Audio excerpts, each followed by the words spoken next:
ayan guys, what's up sa inyong lahat.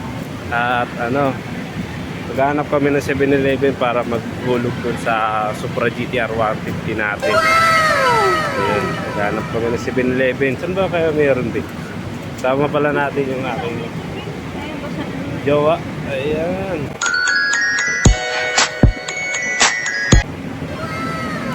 New outfit.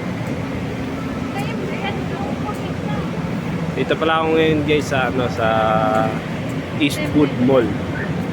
Nasa labas pala ng Eastwood. Dito ako pinagbawalan mag-video. Medyo higpit sila. May mga dito lugar na hindi ka pwede mag-video. Kaya ingat-ingat kayo. Pero ngayon, libre tayo. Sana yung 7-Eleven, nakaabot na tayo sa pinakalulo. Yalan, meron dun. Ano nga yan? So yun guys, nandito na tayo sa 7-Eleven. Sige na, mag-offline na. Sige. Ano bang... Ito guys, mag-type na. Ano yan? Tap ko muna. So ayan guys, sa wakas nahulog ko na yung pera para sa Sumisyo motor. Yung resibo, walain mo. Ito yung resibo. Ayan guys, nahulog ko na yung pera sa Sumisyo at pang 2 months na ngayon yung Supra GTR natin. Mamaya papakita ko sa inyo yung resulta. Matagal ko nang hindi nawawash yung yung motor. Ha? Iba naman yan. Tagal ko nang hindi nawawash yung motor eh. Simula nung pagkuha sa kasa, talagang hindi pa nawawashing. Pakita ko sa inyo yung lugar guys, sobrang ganda. Ayan o. Panis. Dito lang yung sa Eastwood Mall. Yung sa labas. Ayan. Outdoor place. Ayan. Sobrang ganda rito. Ayan guys, uwi na ako. It's time to go home. So ayan guys, nandito na ako sa parking ng mga motor. At ayan yung motor natin. So 2 months ko na siyang nahulog sa Sumisyo. At kung makikita nyo sa personal talagang makikita talaga yung alikabok dahil tagal ko na rin kasi hindi siya nawawashing simula na pagkuha sa kasa. Ayan, sobrang malikabok, putik.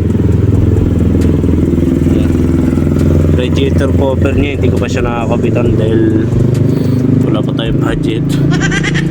So ayan guys, makikita nyo likabok yun. Yung ulan to na mauwi, hindi ko na pupunasan tsaka kahit i-washing ko na lang sa kasi hindi ko mapawashing. So wala pa tayong time. So ayan guys, makikita nyo sobrang putik. Ayan. By the way guys, siyempre wala pa tayo pambiling oil na chain lube para sa kadena. So nilagay ko yung new oil na lang para at least meron siyang lubricant. So ayan. At meron na rin siyang plate ginawa ni tropa natin na si Christian. So maraming salamat kay Christian mga dahil sa plate na ganito. So maganda, solid. Ayan. So ito nga pala guys, syempre wala pa siyang top box. So syempre kailangan natin ng yung mga ka-GTR natin dyan.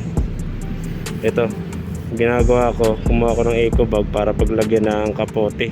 Nandito sa loob yung kapote ko. So ayun, ano pa ba? So ito guys, by the way, buksan natin para makita nyo yung odometer. So ang tinakbo nito ay 500 na. Wait lang.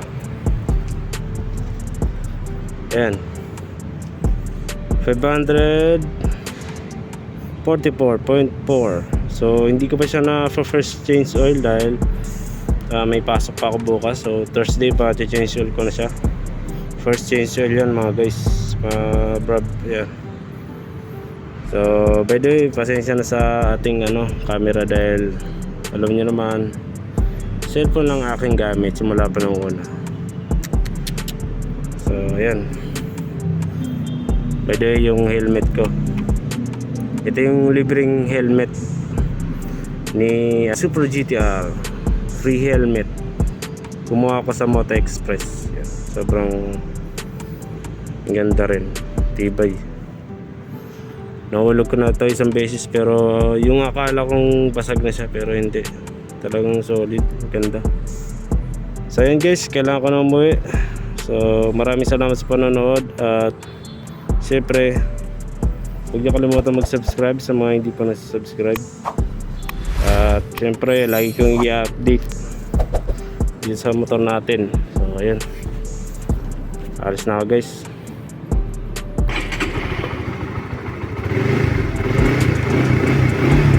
So, tara, maraming salamat guys, peace out.